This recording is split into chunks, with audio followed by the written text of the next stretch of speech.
জান্নাত তুলে ধরেছে। আমার রব মিথ্যা কথা বলে নাই, আমার রব তার ওয়াদা পূরণ করেছে। এই জন্য রবের প্রতি সে সন্তুষ্ট। আর রব তার প্রতি সন্তুষ্ট কেন? বান্দারে, জীবন ভর আমি আল্লাহরে দেখোস নাই, আমরা আল্লাহরে দেখছি সচক্ষে, আরো জোরে, কিন্তু এরপরেও আমার ইবাদত করছস। আমার রাসূল তোকে যে তরিকা দেখা গেছে সেই তরিকা মতো চলছস, আমার সঙ্গে শিরিক করস নাই, আমি আল্লাহকে এক মেনে আমি আল্লাহর ইবাদত করছস। এই জন্য আজকে মরণের সময় আমি আল্লাহ ওয়াদা দিলাম, আমি আল্লাহ ঘোষণা দিলাম, আমি আল্লাহ তোর প্রতি সন্তুষ্ট হয়ে গেছি। এইবার ফেরেশতারা ডাক দেয়া বলবে, হ্যাঁ বান্দা শুনো, আল্লাহ রাব্বুল আলামিন তোমাকে এবার আসল সুসংবাদ দিচ্ছে। ফাদখুলি ফি ইবাদি ওয়াদখুলি জান্নাতি।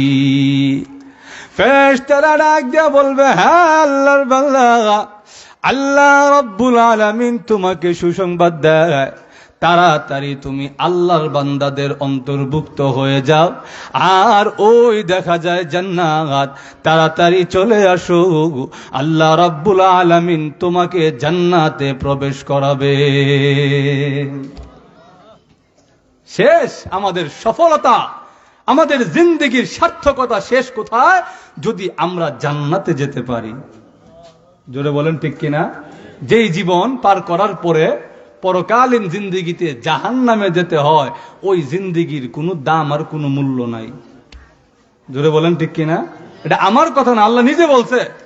আল্লাহ বলেন, ফামান যুহজিহা আনিন নার ওয়া উদখিলাল জান্নাতা ফাকাদ ফাজ।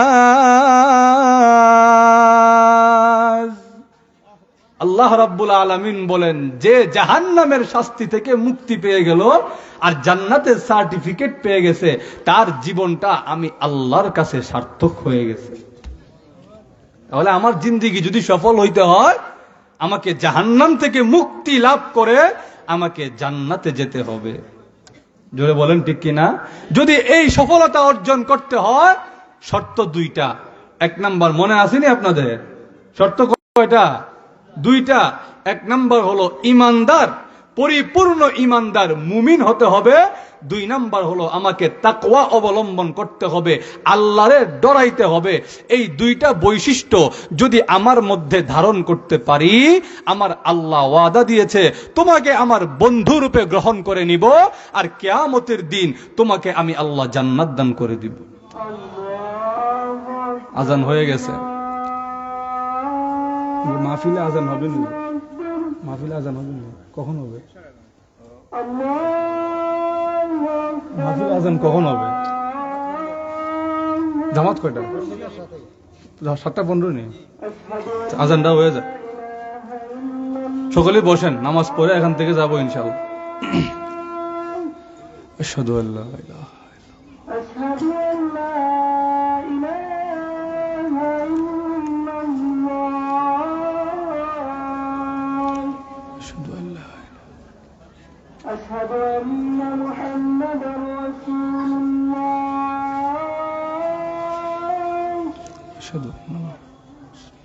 أشهد أن محمدا رسول الله.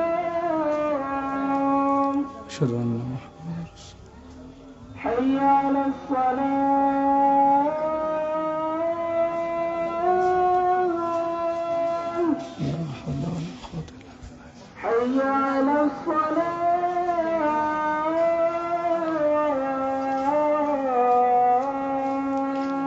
لا حول ولا قوة. حي على الفلاح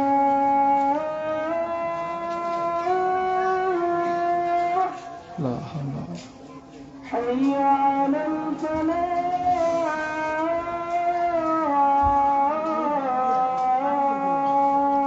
لا حول ولا قوة.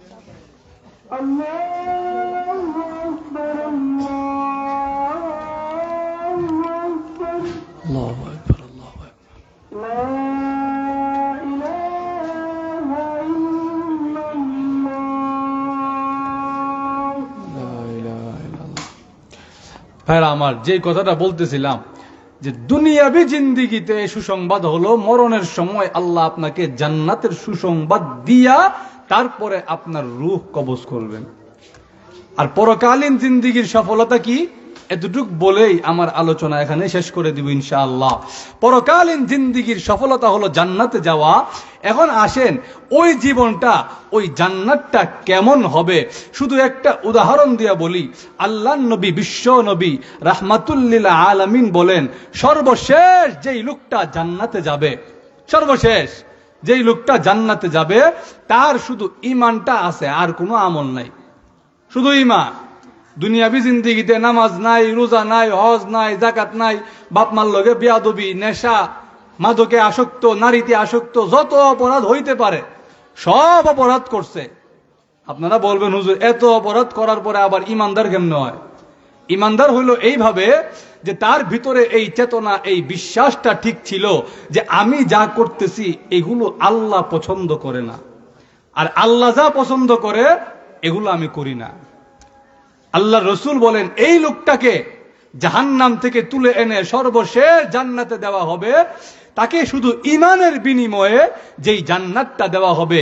মুসলিম শরীফের হাদিস, আল্লাহ রসুল সাল্লাল্লাহু আলাইহি ওয়াসাল্লাম বলেন সেই জান্নাতটা কত বড় হবে, আদ-দুনিয়া ওয়া আশারাতু আমসালিহা, এই দুনিয়ার সঙ্গে আরো 10টা দুনিয়া যোগ করলে যেই জগৎটা পাওয়া যাবে, এত বড় একটা জান্নাত আল্লাহ তাকে দান করবেন।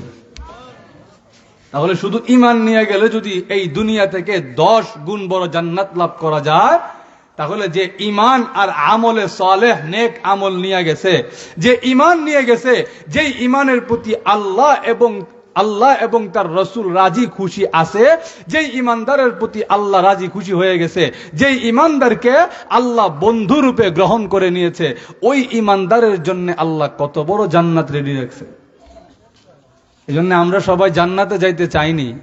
আরো জোরে কে কে চায় একটু হাত তুলে দেখান তো আল্লাহরে। আল্লাহ সবাই কবুল আর মঞ্জুর করুক।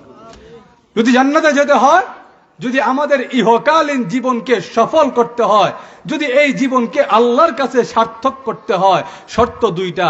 ইমানদার হইতে হবে।